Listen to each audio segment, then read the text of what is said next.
ブリッドタイムの実験をしてみたいと思います。まず 1080p の 120fps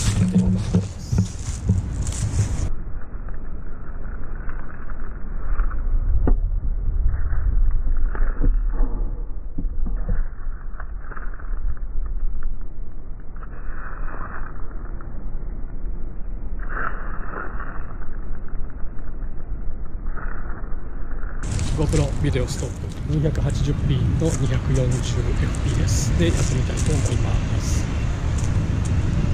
いきます。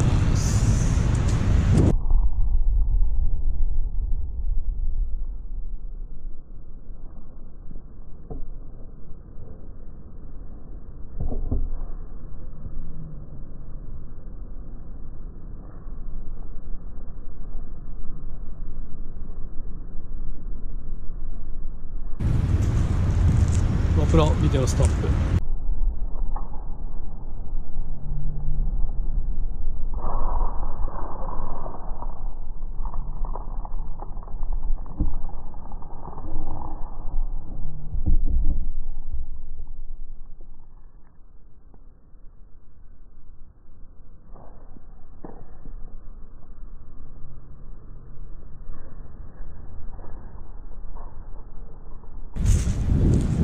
GoPro ビデオストップ。